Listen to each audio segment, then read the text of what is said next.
তো friends, welcome back to our Facebook blog. তো ওইখানে সন্ধ্যার সময় আমরা অল্প জন্মাষ্টমী উপলক্ষে বাইরে গেছিলাম। তো দেখতেই পাচ্ছি নেপালি মন্দির খুব ভিড়, খুবই ভিড়। যে মানে মানে সন্ধ্যার দিকে একটু কমছে, বাট ভিড় প্রচণ্ড ভিড় ছিল। তারপরে আমরা বাইরে গেলাম, কারণ কি বাবু খুব জিদ করতেছিল যে মন্দিরে যাবে মন্দিরে যাবে, বাবা নিয়ে চলো বাবা নিয়ে চলো। তো ওর বাবা লাস্ট ফিনিশিং রেডি হয়ে গেল যে যাবে। তো আমরা চলে গেছিলাম, মানে গেছিলাম আর কি গড়িয়া মঠে। তো গড়িয়া মঠে দেখো সামনে দোকান টোকান লাগছে, মানে ভিতর দিকে যতটুকু জায়গা আছে এক দুইটা দোকান বসে। তারপরে এখানে আমরা জুতা দুটা খুললা ভিতরে ঢুকে গেলাম। তারপরে এখানে আমি তিলক কাটটা নিলাম, বাবু, আমার হাজব্যান্ড, আমি। তো সবাই মিলে তিলক কাটার পরে আমরা ভিতরে ঢুকে গেলাম। ভিতরে ঢোকার পরে আমার সবচেয়ে মানে খুব ভালো লাগছে কি জানো, যেরকম মানুষের প্রসাদ বিতরণ করে সেরকম মানে ঠাকুরের জিনিসগুলো নিয়ে বসে আর কি বিতরণ করার জন্য, মানে সবাইকে প্রসাদ হিসাবে দেওয়ার জন্য। যে মানে থাকে না যে মানুষের সে ময়ূরের পাক বাসি ঠাকুরের সব কিছু নিয়ে বসে। তা আমি যখন প্রথম ফুল টুল দিচ্ছিল তখন আমি যাইনি চাইতে। তারপর লাস্ট ফিনিশিং আসার পথে ওর বাবা বললো যাও কিছু একটা হাত পাতো গিয়ে দিবে। তো হাত পাতার সাথে সাথে আমার একটা বাসি দিল ঠাকুরের, যেটা আমার মানে খুব মানে ভালো লাগছে আর কি। মানে আমার মন্দিরে যাওয়াটা মানে পূর্ণতা পাইছে আর কি, সফল হয়েছে। তো ওইখানে আমি গেলাম, যাওয়ার পর অল্প ভিডিও করে নিলাম। তো এখানে দেখতে পাচ্ছ যে বাবু তিলক কাটতেছে। তো তিলকটা কাটছে কিন্তু ও মুছে ফেলাইছে, ওর বাবা এর জন্য খুব বকাবকি করছিল। তারপরে আমরা এখানে তিলক কাটটা তারপরে বাসি টাসি নিয়ে তারপরে দিয়া ওইখানে ঠাকুরকে অল্প ঝুলাইয়া টুলাইয়া, মানে ওইখানে দুলনা ছিল, ঠাকুর বসা ছিল। ঠাকুরকে ঝুলাইলে কি ভালো হয় না কি হয় এটা আমি জানি না, আমি ঠাকুরের থেকে কিছু চাই না।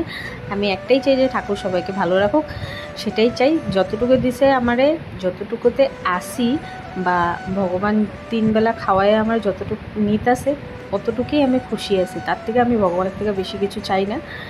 যে হইলে নিজেই হবে, ভগবানের থেকে চায়া লাভ নেই। যত মানে যতটুকু আছি খুশিতে আছি। ভাই আমরা তো এত ভালো মতন আছি, দেখো গা অন্য মানুষ তো খাইতেই পায় না। বা বন্যাতে কি অবস্থা বাংলাদেশের, তারা কিভাবে আছে।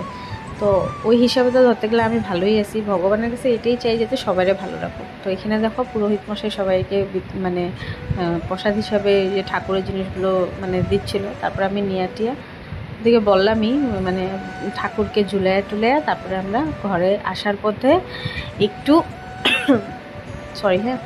তো এইখানে ছিল জগন্নাথ ঠাকুরও। তারপর আমরা বাইরে গেলাম ঘরে আসার জন্য। তখন আমি অল্প ক্লিপ নিতে পারিনি, কারণ কি ওর বাবা খুব বকাবকি করতেছিল বাবুকে যে ক্যান মুসলি টিপটা, ওইটা নিয়ে মানে খুব মানে বড় ইস্যু হয়ে গেছে। ওর বাবা মানে মাথাটা নষ্ট করে দিছে আমার আর ছেলের, তার জন্য আমি ক্লিপ নিতে পারিনি। তারপরে আমরা ওখান থেকে অল্প কিছু ফাস্টফুড টাস্টফুড খাওয়া দাওয়া ঘরে আসা করলাম। তো ভিডিওটা যদি তোমাদের ভালো লেগে থাকে লাইক কমেন্ট সাবস্ক্রাইব আর ফলো করতে কিন্তু ভুলবা না। আর তোমরা কীরকম ভিডিও চাও আমারে বলবা, তো আমি ওরকম ভিডিও আনার চেষ্টা করুম। আর আজকের জন্য টাটা, দেখা হবে পরবর্তী ভিডিওতে। ততক্ষণের জন্য বাই বাই, ভালো থাকো সুস্থ থাকো, ঠাকুরের কাছে এটাই চাই, আর কিচ্ছু চাই না আমি। সবাই যাতে ভালো থাকে, সুস্থ থাকে, সুখে শান্তিতে থাকে, এটাই চাই। কারণ কি দুনিয়ার অবস্থা খুবই খারাপ, আর মেয়েরা একটু সেফ থাকো এটাই চাই। কারণ দেখতেই তো আসো কী অবস্থা দেশের। তো তার জন্য বি কেয়ারফুল, সবসময় ভালো থাকো সুস্থ থাকো। Bye bye. Like comment follow and subscribe please.